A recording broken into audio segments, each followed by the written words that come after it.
একদা হজরত ইমাম হাসান ও হোসেন দেখলেন তাদের সমবয়সী বাচ্চারা নতুন নতুন জামা পরে ঈদের মাঠের দিকে যাচ্ছে। এটা দেখে হজরত হাসান ও হোসেন মন খারাপ করে নিজের বাড়িতে ফিরে এলো। ওদিকে হজরত ফাতেমা রাদিয়াল্লাহু আনহা ঘরের এক কোণে বসেছিলেন। তার মনে চিন্তা জাগছিল, আজ তো ঈদের দিন, কিন্তু ইমাম হাসান ও হোসেনের জন্য নতুন জামা নেই। আমি তাদের কি বলে সান্ত্বনা দেব? এই চিন্তা করতে করতে মা ফাতেমার মন ভারাক্রান্ত হয়ে গেল। ঠিক তখনই হজরত হাসান ঘরে ঢুকে বললেন, আম্মি জান, সবাই তো নতুন জামা পরে ঈদের মাঠে যাচ্ছে, আমাদের নতুন জামা কোথায়? এটা শুনে হজরত ফাতেমা রাদিয়াল্লাহু আনহা বললেন, তোমরা দুজন আগে গিয়ে গোসল করে এসো, তারপর আমি তোমাদের নতুন জামা পরিয়ে ঈদের মাঠে পাঠাবো। হজরত হাসান ও হোসেন যখন গোসলের জন্য চলে গেলেন, তখন হজরত ফাতেমা 2 রাকাত নামাজ আদায় করলেন এবং আল্লাহর কাছে দোয়া করলেন, হে আল্লাহ, তুমি তো গফুর, তুমি তো রহিম, আমার কলিজার টুকরোগুলোর দুঃখ আমি সহ্য করতে পারি না। যদি আজ আমি তাদেরকে নতুন জামা দিতে না পারি, তাহলে তারা বলবে রসুলের মেয়ে মিথ্যা বলেছে। হে আল্লাহ, আমার সম্মান রক্ষা করো, আমার সন্তানদের জন্য নতুন জামার ব্যবস্থা করে দাও। যেই হজরত ফাতেমা দোয়া করলেন, তৎক্ষণাৎ হজরত জিবরাইল আলাইহিস সালাম 2টি নতুন পোশাক নিয়ে হজরত হাসান ও হোসেনের কাছে হাজির হলেন। তিনি বললেন, এই নাও, এগুলো তোমাদের ঈদের নতুন জামা, তোমাদের মা তোমাদের জন্য এই জামাগুলো আনিয়েছেন। এ কথা শুনে হজরত হাসান ও হোসেন অত্যন্ত খুশি হলেন এবং আনন্দের সঙ্গে জামাগুলো নিয়ে বাড়ির দিকে যেতে লাগলেন। বিভিন্ন বর্ণনায় এসেছে, এই পোশাকগুলোর মধ্যে একটি ছিল লাল রঙের আর অপরটি ছিল সবুজ রঙের। অন্যদিকে হজরত ফাতেমার মনে এক অদ্ভুত অস্থিরতা সৃষ্টি হচ্ছিল। তিনি কিছুতেই বুঝতে পারছিলেন না। সে সময় হজরত হাসান ও হোসেন পোশাকগুলি নিয়ে বাড়িতে প্রবেশ করলেন। তখন হজরত ফাতেমা তাদের হাতে সেই নতুন পোশাকগুলি দেখে বিস্মিত হলেন। তার মনে হঠাৎ গভীর এক বেদনার অনুভূতি হতে লাগলো। পোশাকগুলির প্রকৃত সত্য জানার জন্য এক গভীর আগ্রহ জাগলো। তিনি তৎক্ষণাৎ সিদ্ধান্ত নিলেন এই রহস্য জানার জন্য হজরত মুহাম্মদ সাল্লাল্লাহু আলাইহি সাল্লামের কাছে যাবেন। অন্যদিকে হজরত জিবরাইল আলাইহিস সালাম ইতিমধ্যে হজরত মুহাম্মদ সাল্লাল্লাহু আলাইহি সাল্লামের কাছে পৌঁছে গিয়েছেন। তিনি বললেন, হে আল্লাহর রসুল, আপনার চোখের শীতলতা, আপনার মেয়ে ফাতেমা এই পোশাকগুলির প্রকৃত সত্য জানার জন্য আপনার কাছে আসছেন। আপনি তাকে জানিয়ে দেবেন এই 2 পোশাক জান্নাত থেকে পাঠানো হয়েছে। এগুলি কেবল পোশাক নয়, বরং এর মধ্যে তাদের ভবিষ্যতের প্রতীক ফুটে উঠেছে। লাল রং তাদের রক্তের প্রতীক আর সবুজ রং জান্নাতের প্রতীক। হাসান ও হোসেনের জন্য যে মর্যাদা ও অবস্থান আল্লাহ নির্ধারণ করেছেন, এগুলি সেই দিকে ইঙ্গিত করছে। যখন হজরত জিবরাইল আলাইহিস সালাম এই বার্তাগুলি দিয়ে চলে গেলেন, তখন হজরত ফাতেমা তাদের ঘরে প্রবেশ করলেন। হজরত মুহাম্মদ সাল্লাল্লাহু আলাইহি সাল্লামের চোখে অশ্রু এসে গেল। তিনি বললেন, হে ফাতেমা, আমার এই 2 কলিজার টুকরোকে যে মর্যাদা ও সম্মান আল্লাহ দিয়েছেন, আজ তার এক ঝলক আল্লাহ রাব্বুল আলামিন আমাকে দেখিয়ে দিয়েছেন। ফাতেমা, তোমার এই 2 সন্তানদের জন্য এই দুনিয়া যেমন একটি পরীক্ষা, তেমনি এটি তাদের জন্য এক বিশাল মর্যাদার ক্ষেত্র। এরপর হজরত মুহাম্মদ সাল্লাল্লাহু আলাইহি সাল্লাম আল্লাহর কাছে দোয়া করলেন, হে আল্লাহ, তাদের কুরবানির বিনিময়ে তুমি আমার উম্মতকে মুক্তি দান করো। এই কথা শুনে হজরত ফাতেমা রাদিয়াল্লাহু আনহা নিজের চোখের অশ্রু ধরে রাখতে পারলেন না। তার মন ভবিষ্যতের চিন্তায় ভরাক্রান্ত হয়ে পড়ল। সময় গড়িয়ে যেতে লাগলো। ইমাম হাসান ও হোসেন ধীরে ধীরে বড় হতে লাগলেন। হজরত মুহাম্মদ সাল্লাল্লাহু আলাইহি সাল্লাম, হজরত ফাতেমা রাদিয়াল্লাহু আনহা এবং 4 জন খলিফা এক এক করে পৃথিবী থেকে বিদায় নিলেন। এরপর বহু বছর পেরিয়ে গেল। তখনকার সময় রিয়াসাতের আমির ছিলেন মুয়াবিয়া। তার ছেলে ইয়াজিদ তার পিতার বার্ধক্যের সময় ষড়যন্ত্র করতে শুরু করলো। সে চিন্তা করলো যে কোনো উপায়ে রিয়াসাতের আমির হবার পথ তৈরি করতে হবে। ইয়াজিদকে অন্যায় উপায়ে শাসক হিসেবে প্রতিষ্ঠিত করা হয়, কিন্তু যেহেতু তাদের মধ্যে রসুলের প্রতি কোনো ভালোবাসা ছিল না আর না ছিল তাদের আদর্শের কোনো অনুসরণ, তাই লোকেরা তাকে মন থেকে স্বীকার করতে পারেনি। লোকেরা বলতে লাগলো, আমরা ইয়াজিদকে মানি না, হোসেন আমাদের আলোর মশাল, আমরা হোসেনের সঙ্গে থাকতে চাই। ইয়াজিদ জুলুম ও অত্যাচারের মাধ্যমে মানুষকে ভয় দেখিয়ে এবং হত্যার হুমকি দিয়ে নিজেকে রিয়াসাতের শাসক বানিয়ে নেয়। একদিন ইয়াজিদ ভাবতে লাগলো, যদি এটা এভাবেই চলতে থাকে, তাহলে আমি কখনোই প্রকৃত অর্থে দেশের গ্রহণযোগ্য শাসক হতে পারবো না। হাসান ও হোসেন আমার পথের কাঁটা, এই কাঁটাগুলোকে আমাকে সরাতেই হবে। আসলে ইয়াজিদ ছিল এক চরিত্রহীন ব্যক্তি। তার হৃদয়ে ছিল না কোনো দয়া আর ছিল না কোনো মানবিকতা। ক্ষমতার লোভ তাকে পুরোপুরি অন্ধ করে দিয়েছিল। ইয়াজিদ ইমাম হাসানকে খতম করার ষড়যন্ত্র করল। সে ইমাম হাসানকে হত্যার পরিকল্পনা করে। ইয়াজিদ ইমাম হাসানের স্ত্রী জুদা বিনতে আসাসের কাছে 1,00,000 দিরহাম পাঠালো। সে জোদাকে লোভ দেখিয়ে বলল, যদি তুমি ইমাম হাসানকে বিষ প্রয়োগ করে হত্যা করো, তাহলে আমি তোমার সঙ্গে বিয়ে করব। এই লোভে পড়ে জোদা ইয়াজিদের ফাঁদে পা দিয়ে ইমাম হাসানের খাবারে বিষ মিশিয়ে দিল। ইমাম হাসান সেই বিষাক্ত পানি পান করলেন। বিষের প্রভাবের ফলে ইমাম হাসান শহীদ হয়ে যান। এরপর একদিন এজিদ কুফার গভর্নর ইবনে জায়েদকে ডেকে বলল, তুমি কুফার গভর্নর, তোমাকে যে কোনো উপায়ে হোসাইনকে কুফায় আনতে হবে। মদিনায় হোসাইনকে হত্যা করা সম্ভব নয়। যদি তুমি তাকে কুফায় না আনো তাহলে আমরা কিছুই করতে পারবো না। তুমি তাকে চিঠি লিখে এই বার্তা পাঠাও যে কুফাবাসী হোসাইনের হাতে বায়াত গ্রহণ করতে চায়। এরপর তারা মদিনায় হযরত হোসেনের কাছে চিঠি পাঠাতে লাগলো। এই প্রক্রিয়া চলতে থাকলো যতক্ষণ না 40,000 চিঠি মদিনায় পৌঁছে গেল। যখন এই পরিস্থিতি তৈরি হলো তখন হযরত হোসেন মদিনায় একটি গুরুত্বপূর্ণ সভা রাখলেন। সে সভায় মদিনার জ্ঞানী ও বিচক্ষণ ব্যক্তিরা উপস্থিত ছিলেন। হযরত হোসেন বললেন, আমি কুফায় যেতে চাই, সেখানে অনেক মানুষ আমার অপেক্ষায় রয়েছে। তখন সভায় উপস্থিত একজন বললেন, হোসেন, আপনি কুফায় যাবেন না। কুফার পরিবেশ ভালো নয়, সেখানে ইতিমধ্যে অনেক সমস্যা রয়েছে। আমরা এখনো হাসানের কষ্ট ভুলতে পারিনি। ভালো হবে যদি সেখানে যাওয়ার আগে আমাদের মধ্য থেকে কাউকে পাঠানো হয়। যদি সে ভালো খবর নিয়ে ফিরে আসে তবেই আপনি সেখানে যাবেন। এর উত্তরে হযরত হোসেন বললেন, ঠিক আছে, তাই হবে। বলুন কে সেখানে যাবে? সবাই উপস্থিত সবাই চুপ হয়ে গেল। কুফায় যাবার জন্য কেউ প্রস্তুত ছিল না। সে সবাই একজন ব্যক্তি হযরত মুসলিম বিন আকিল দাঁড়ালেন এবং বললেন, আপনারা সবাই নিশ্চিত থাকুন, আমি প্রথমে কুফায় যাব এবং পরিস্থিতি সম্পর্কে খোঁজ নেব। এরপর সভা শেষ হয়ে গেল এবং সবাই নিজ নিজ বাড়িতে ফিরে গেল। যখন মুসলিম বিন আকিল কুফায় যাবার প্রস্তুতি নিচ্ছিলেন তখন তার 2 নিষ্পাপ সন্তান তার কাছে এসে বলল, আব্বাজান, আমরা কার কাছে থাকবো? আমাদের তো মা নেই। আব্বাজান, আমাদের সঙ্গে নিয়ে চলুন। এ কথা শুনে মুসলিম বিন আকিল তার 2 ছেলেকেও সঙ্গে নিয়ে নিলেন। এরপর তারা কুফার উদ্দেশ্যে রওনা হলেন। দীর্ঘ পথ পেরিয়ে যাবার পর যখন তারা কুফায় পৌঁছালেন তখন দেখলেন সেখানের মানুষজন হযরত হোসেনের কাছে বায়াত করার জন্য প্রস্তুত। সেখানে মানুষ বলতে লাগলো, আমাদের প্রিয় হোসেন কোথায়? আমরা তার সঙ্গে থাকবো, আমরা ইয়াজিদকে চাই না। মুসলিম বিন আকিল তাদের জবাব দিলেন, হোসেন অবশ্যই আসবেন, আপনারা সবাই ধৈর্য ধারণ করুন, আমি তাকে এখানে আসার বার্তা পাঠাই। কুফার মানুষদের মধ্যে হযরত হাসানের প্রতি গভীর ভালোবাসা এবং অটুট অনুগত্য দেখে মুসলিম বিন আকিল হযরত হোসেনের কাছে কুফায় আসার জন্য একটি বিশদ চিঠি লিখলেন। এই চিঠি নিয়ে একজন ব্যক্তি মদিনায় পৌঁছালেন এবং হযরত হোসেনের কাছে তা হস্তান্তর করলেন। চিঠি পড়ে হযরত হোসেন আর বিলম্ব করলেন না। তিনি তার 72 জন বিশদ সঙ্গীদের নিয়ে কুফার উদ্দেশ্যে যাত্রা করার সিদ্ধান্ত নিলেন। গোপন সূত্রে এজিদের কাছে খবর পৌঁছালো যে হযরত হোসেন কুফার দিকে রওনা হচ্ছেন। তখন এজিদ হযরত হোসেন এবং মুসলিম বিন আকিলকে ধ্বংস করার জন্য একটি নতুন ষড়যন্ত্র করল। সে তার এক সেনাপতিকে ডেকে বলল, যদি তুমি মুসলিম বিন আকিলকে হত্যা করতে পারো তাহলে আমি তোমাকে এক বড় পুরস্কার দেব। আর এটা মনে রেখো, মুসলিম বিন আকিলের 2 নিষ্পাপ সন্তানকেও ছাড়বে না, তাদেরও হত্যা করে দিও। কারণ যদি তারা মদিনায় ফিরে যায় তাহলে হোসেনকে কুফায় আনা সম্ভব হবে না, আর হোসেনকে কারবালায় থামানোই আমাদের পরিকল্পনা। তাই এই কাজটি নিঃশব্দে সম্পন্ন করো। এরপর সেই সেনাপতি মুসলিম বিন আকিলকে খুঁজতে বের হলো। কয়েকদিন পর সে দেখল মুসলিম বিন আকিল কুফার এক মসজিদে বসে আছেন। তিনি হযরত হোসেনের সমর্থনে অনেক মানুষকে বায়াত করিয়ে ফেললেন। এটা দেখে সেনাপতি দেরি করল না, সে চুপি চুপি পেছন থেকে গিয়ে নিষ্ঠুরভাবে মুসলিম বিন আকিলের উপর তলোয়ার দিয়ে আক্রমণ করলো। এভাবেই সে মুসলিম বিন আকিলকে শহীদ করে দিল। অল্প সময়ের মধ্যে মুসলিম বিন আকিলের শাহাদাতের খবর কুফায় ছড়িয়ে পড়ল। সেই সংবাদে কুফার মানুষ গভীর শোকে ডুবে গেল, কিন্তু তারা কিছুই করতে পারল না, কারণ এজিদের শাস্তির সামনে তাদের কোনো ক্ষমতা ছিল না। ভয় এবং দুর্বলতার কারণে সবাই নীরব হয়ে গেল। ওদিকে এজিদ ঘোষণা করল যে মুসলিম বিন আকিলের 2 নিষ্পাপ শিশুকে ধরে আমার সামনে নিয়ে আসবে তাকে বড় পুরস্কার দেওয়া হবে। এই লোভে পড়ে কিছু লোক 2 নিষ্পাপ শিশুকে খুঁজতে শুরু করলো। এদিকে মুসলিম বিন আকিলের 2 ছোট্ট ছোট্ট নিষ্পাপ ছেলে যখন তারা তাদের বাবার হত্যার এবং নিজেদের প্রাণের উপর বিপদের কথা জানলো তখন তারা ভয়ে এদিক ওদিক ছুটে পালাতে লাগলো। ছুটতে ছুটতে রাতে তারা একটি খেজুর বাগানে পৌঁছালো। সেই 2 নিষ্পাপ শিশু একটি খেজুর গাছের নিচে শুয়ে পড়ল। ভোর হলে তারা দেখলো বাগানের দিকে একজন মহিলা তাদের দিকে আসছে। এটা দেখে ছোট ভাই বড় ভাইকে বলল, ভাইয়া, মনে হয় আমাদেরও মেরে ফেলা হবে, দেখো আমাদের খুঁজতে কেউ চলে এসেছে, এখন আমরা কোথায় যাব? এ কথা বলে 2 নিষ্পাপ শিশু কাঁদতে লাগলো। আসলে সেই মহিলা খেজুরের বাগানের মালিকের স্ত্রী ছিলেন। যখন তিনি শিশুদের কাছে পৌঁছালেন তখন দেখলেন চাঁদের মতো সুন্দর 2 ছোট্ট শিশু ভয় আর আতঙ্কে বুক ফাটা কান্নায় ভেঙে পড়ল। এই দৃশ্য দেখে সেই মহিলার হৃদয়ে মমতা জেগে উঠল।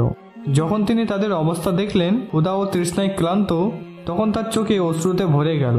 সে স্নেহ কণ্ঠে জিজ্ঞাসা করলো, তোমরা কি মদিনার মুসলিম বিন আকিলের ছেলে? চলো আমার সঙ্গে আমার বাড়িতে চলো। এই কথা শুনে ছোট ভাই বড় ভাইকে বলল, ভাইয়া, মনে হচ্ছে এই মহিলা আমাদেরকেও মেরে ফেলবে। এরপর দুই শিশু আবারও কাঁদতে লাগলো। এটা দেখে মহিলা বলল, তোমরা ভয় পেও না, তোমাদের সঙ্গে কিছুই খারাপ হবে না, আমার সঙ্গে চলো। এরপর মহিলা তাদের নিজেদের বাড়িতে নিয়ে গেল এবং একটি আলাদা ঘরে লুকিয়ে রাখলো। ওদিকে সেই মহিলার স্বামী, যার নাম হারিস ছিল, পুরস্কারের লোভে সেই দুই নিষ্পাপ শিশুকে খুঁজে বেড়াচ্ছিল। কিন্তু যখন সে কোথাও তাদেরকে খুঁজে পেল না, তখন নিজের বাড়িতে ফিরে এলো। বাড়িতে পৌঁছে স্ত্রীকে জিজ্ঞাসা করলো, কি হয়েছে, তোমাকে এত রাগান্বিত আর অস্থির দেখাচ্ছে কেন? হারিস উত্তর দিল, তুমি জানো না, যদি মদিনার মুসলিম বিন আকিলের দুই ছোট্ট ছেলেকে মেরে এজিদের কাছে নিয়ে যায় তাহলে অনেক বড় পুরস্কার পাবো। আমি সেই দুজনকে খুঁজছিলাম। ওই দুই নিষ্পাপ শিশুরা যখন পাশের ঘরে নিজেদের সম্পর্কে হারিসের কথা শুনলো, তখন ভয় পেয়ে জোরে জোরে কাঁদতে শুরু করলো। তখন হারিস তার স্ত্রীকে জিজ্ঞাসা করলো, এই কান্নার আওয়াজ কোথা থেকে আসছে? তার স্ত্রী বলল, এই কান্নার আওয়াজ কুফার শিশুদের। হারিস বলল, না, এই আওয়াজ কুফার শিশুদের নয়, মনে হচ্ছে এটা আমাদের ঘর থেকেই আসছে।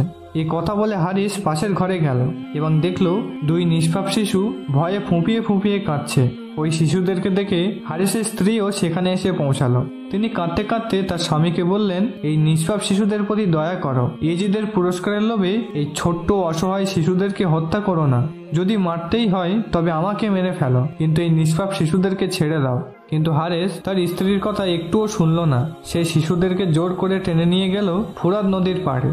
যখন সে তাদেরকে হত্যা করতে যাচ্ছিল, তখন ছোট্ট শিশু কাঁদতে কাঁদতে বলল, আমরা কি করেছি আপনার? আমাদের ছেড়ে দিন, আমাদের না মা আছে না বাবা, আমরা একেবারেই একা। এই কথা শুনে বড় ভাইও কাঁদতে কাঁদতে বলল, ও কুফার বাতাস, ও কুফার পাখিরা, আমাদের কথা হোসেনের কাছে পৌঁছে দাও, তিনি যেন কুফায় ও কারবালায় না আসেন। এখানকার মানুষ বিশ্বাসযোগ্য নয়, তারা নিজেদের স্বার্থের জন্য যে কাউকে হত্যা করতে পারে। কিন্তু তাদের কথা শেষ হবার আগেই হারেস নিষ্ঠুরভাবে সেই নিষ্পাপ শিশুদেরকে হত্যা করলো। তাদের মাথা কেটে নিয়ে এজিদের কাছে পুরস্কারের লোভে রওনা হয়ে গেল। অন্যদিকে হযরত হোসাইন এবং তার ৭২ জন সঙ্গী দীর্ঘ পথ পাড়ি দিতে দিতে অত্যন্ত ক্লান্ত ও ক্ষুধার্ত হয়ে পড়েছিলেন। তাদের শরীরের শক্তি প্রায় ফুরিয়ে গিয়েছিল। সে সময় সন্ধ্যা নেমে এসেছিল। হযরত হোসেন বললেন, আজ রাত আমরা এখানেই বিশ্রাম করব, সকাল হলেই আবার যাত্রা শুরু করব, সবাই এখানে তাঁবু খাটানোর প্রস্তুতি নাও। যখন হযরত হোসেন তাঁবু খাটানোর জন্য মাটি খনন করতে একবার কোদাল মারলেন, তখন দেখলেন সেই মাটি থেকে রক্ত বের হতে শুরু করলো। এটি দেখে তিনি অবাক হয়ে গেলেন। তিনি তার সঙ্গীদের জিজ্ঞাসা করলেন, তোমরা কি বলতে পারো এই জায়গার নাম কি? তাদের একজন উত্তর দিলেন, ইয়া হোসাইন, এই জায়গার নাম কারবালা। এই কথা শোনার পর হযরত হোসেনের চোখে অশ্রু ভরে গেল। তিনি কাঁদতে কাঁদতে বললেন, এই জায়গাতেই তাঁবু স্থাপন করো। আমার নানা হযরত মুহাম্মদ সাল্লাল্লাহু আলাইহি সাল্লাম আমাকে বলেছিলেন, তার উম্মতের মুক্তির জন্য আমি এই কারবালার মাটিতে শহীদ হব। এদিকে এজিদ গোপন সূত্রের সব খবর পেয়ে গিয়েছিল। সকালে এজিদ 40,000 সেনা পাঠালো। তারা হযরত হোসেন ও তার সঙ্গীদের তাঁবুগুলো চারিদিকে ঘিরে ফেলল। পরে এজিদের কিছু সৈন্য হযরত হোসেনের কাছে এসে বলল, হোসেন, আপনি আর এগোতে পারবেন না, এখন আপনাকে আমাদের সঙ্গে যুদ্ধ করতে হবে। হযরত হোসেন উত্তরে বললেন, আমার ভাইয়েরা, আমি এখানে তোমাদের সঙ্গে যুদ্ধ করতে আসিনি, আমি এখানে তো শুধু বন্ধুত্ব এবং ভ্রাতৃত্বের সম্পর্ক গড়ে তুলতে এসেছি। কিন্তু এজিদের সৈন্যরা কোনো কথাই বুঝলো না। তারা বলল, আমরা আপনার কোনো কথাই শুনবো না, আমাদের সঙ্গে যুদ্ধ করুন, না হলে ফিরে যান।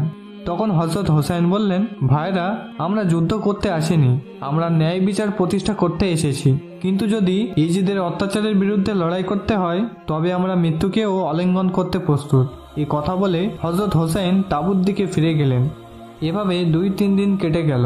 তারপর এক রাতে অনেক চিন্তা ভাবনা করার পর হযরত হোসেন তাঁবুর বাইরের সমস্ত আগুন নিভিয়ে দিলেন এবং সবাইকে সম্বোধন করে বললেন, তোমরা সবাই কারবালা ছেড়ে নিজেদের প্রাণ বাঁচানোর জন্য ফিরে যেতে পারো, কারণ আমাদের কাছে কোনো অস্ত্র নেই। আমরা মাত্র 72 জন আর এজিদের সৈন্য 4000 জন। তাই আমার কথা শোনো, তোমরা সবাই ফিরে যাও। আমি একাই এজিদের বিরুদ্ধে লড়াই করে শহীদ হব, কিন্তু আমি রসুলের আদর্শ, নীতি এবং ইসলামকে কখনোই ধ্বংস হতে দেব না। এই কথা বলে হযরত হোসেন তাঁবুতে আগুন জ্বালিয়ে দিলেন। যখন তিনি পেছনে তাকালেন তখন দেখলেন কেউই পালিয়ে যায়নি। সবাই জোরে জোরে কাঁদছিলেন এবং একসঙ্গে বলছিলেন, ইয়া হোসেন, আমরা সবাই আপনার সঙ্গেই আছি। যদি প্রয়োজন হয় আমরা এজিদের বিরুদ্ধে লড়াই করে শহীদ হব, তবুও আপনাকে একা ছেড়ে যাব না। পরের দিন হযরত হোসেনের স্ত্রী হোসেনের কাছে এসে বললেন, প্রিয় স্বামী, এই ছোট্ট 6 মাসের শিশু গত 3 দিন ধরে কিছুই খায়নি, এমনকি এক ফোঁটা পানিও পায়নি। আল্লাহর দোহাই, এই শিশু তৃষ্ণায় কষ্ট পাচ্ছে, দয়া করে এর জন্য একটু পানির ব্যবস্থা করুন। তখন হযরত হোসেন তার 6 মাসের ছোট্ট শিশুটিকে কোলে নিয়ে পানি আনতে এগিয়ে গেলেন। সেখানে পৌঁছে তিনি দেখলেন ইয়েজিদের সৈন্যরা ফুরাত নদীর পানি বন্ধ করে দিয়েছে। এটি দেখে হযরত হোসেন অত্যন্ত বিনয়ের সঙ্গে অনুরোধ করলেন, দয়া করে এই ছোট্ট শিশুটিকে একটু পানি দিন। আপনারা এই নিষ্পাপ শিশুর তৃষ্ণা মেটানোর জন্য একটু সুযোগ দিন। যদি প্রতিশোধ নিতে হয় তবে তা আমাদের উপর নিন, কিন্তু এই ছোট্ট শিশুটির কি দোষ? দেখুন, আপনাদের সকলের ঘরেও ছোট্ট ছোট্ট সন্তান রয়েছে। আমার এই ছোট্ট অনুরোধটি মেনে নিন। কিন্তু নিষ্ঠুর ইয়েজিদের সৈন্যদের হৃদয়ে একটুও করুণা ছিল না, বরং তারা পেছন থেকে একটি বর্ষা তীর ছুঁড়ল এবং সেই তীর হযরত হোসেনের কোলে শিশুটির আলী আসগরের পেটে বিদ্ধ হলো। এটি দেখে হযরত হোসেন তার চোখের পানি ধরে রাখতে পারল না। তিনি কাঁদতে কাঁদতে তাঁবুর দিকে ফিরে এলেন। তাঁবুতে পৌঁছে তার স্ত্রীর কাছে বললেন, এই নাও তোমার আদরের ছেলে। তার তৃষ্ণা ও জীবনের আশা এখন চিরতরে শেষ হয়ে গেছে, সে আর কখনো পানি খেতে পারবে না। এই কথা শুনে সেখানে উপস্থিত সবাই তাদের চোখের পানি ধরে রাখতে পারল না, আর সবাই কাঁদতে শুরু করলো। হযরত হোসেনের স্ত্রী, যিনি সেই শিশুটিকে কোলে নিয়ে বসেছিলেন, চোখের অশ্রু নিয়ে চিৎকার করে আল্লাহর কাছে প্রার্থনা করতে লাগলেন, হে করুণাময় আল্লাহ, এ কোন বিচার?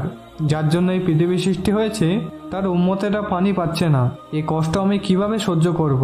এদিকে হযরত হোসেনের যুবক পুত্র আলী আকবর তাঁবুর কাছ থেকে কান্নার শব্দ শুনে দ্রুত সেখানে পৌঁছালেন। ছোট্ট শিশুটিকে এই অবস্থায় দেখে তিনি আর সহ্য করতে পারলেন না। রক্তমাখা হাতে তিনি প্রতিজ্ঞা করে বলতে লাগলেন, আমি এই হায়নাদের ছেড়ে দেব না। এ কথা বলে তিনি যুদ্ধের জন্য বেরিয়ে গেলেন। যুদ্ধ তীব্র হয়ে উঠল এবং লড়তে লড়তে একসময় আলী আকবর তৃষ্ণায় ক্লান্ত হয়ে পড়লেন এবং তার শরীরে চলা শক্তি আর অবশিষ্ট ছিল না। তাই তিনি পানি খুঁজতে আবারও তাঁবুর কাছে ফিরে এলেন এবং তার মাকে বললেন, মা, আমাকে 1 গ্লাস পানি দাও, আমি আর চলতে পারছি না, আমাকে 1 গ্লাস পানি দাও। আমি প্রতিশ্রুতি দিচ্ছি এই কারবালার ময়দানে ইয়েজিদের সব সৈন্যকে শেষ করে দেব। মা চোখে অশ্রু নিয়ে বললেন, হে আমার কলিজার টুকরো, যদি আমার কাছে পানি থাকতো তবে কি তোমার ছোট্ট ভাই আলী আসগরকে সেই বিষাক্ত তীরবিদ্ধ করত? তখন আলী আকবর মায়ের পায়ে সালাম করে বললেন, মা, আমাকে বিদায় দাও, আমরা হাসরের ময়দানে আবারও দেখা করব। এরপর সেখানে উপস্থিত সবাই, বিশেষত নারীরা, উচ্চস্বরে কাঁদতে শুরু করলো। একে একে ইয়েজিদের সৈন্যরা সবাইকে শহীদ করে ফেললো। তখন শুধু কিছু মানুষ জীবিত ছিল, তাদের চোখ দিয়ে অনবরত অশ্রু ঝরছিল, কারণ তারা বুঝতে পারছিল যে আর কিছুই করার উপায় নেই। কিছুক্ষণ পর সেই জালিম ইয়েজিদের সৈন্যরা একে একে বাকি সবাইকে শহীদ করে ফেলল। অবশেষে কেবল জয়নুল আবেদিন এবং হযরত হোসেন জীবিত রইলেন। এরপর ক্ষুধার্ত, তৃষ্ণার্ত এবং ক্লান্ত জয়নুল আবেদিন বললেন, হোসেন, তুমি যেও না, আমাকে যুদ্ধ করতে দাও। তখন হযরত হোসেন বললেন, যদি তুমি যুদ্ধ করতে যাও তবে রসুলের পরিবারের আলো কে জ্বালিয়ে রাখবে? এ কথা বলে তিনি জয়নুল আবেদিনকে সেখানে রেখে একা হাজারো সৈন্যদের বিরুদ্ধে লড়াই করার জন্য বেরিয়ে পড়লেন। এক সময় এমন হলো, হযরত হোসেন একা একা যুদ্ধ করতে করতে অসংখ্য সৈন্যকে পরাজিত করলেন। এটি দেখে ইয়েজিদের সৈন্যদের একজন বলল, যদি আমরা একসঙ্গে সামনে থেকে হোসেনের সঙ্গে যুদ্ধ করি তাহলে তিনি একাই আমাদের সবাইকে শেষ করে দেবেন। আমাদের মধ্যে কেউই তার সঙ্গে জয়ী হতে পারবে না। আমাদের কৌশল বদলাতে হবে, তাকে সামনাসামনি নয় পেছন থেকে আক্রমণ করতে হবে। এরপর তারা তাদের কৌশল বদলাতে লাগলো।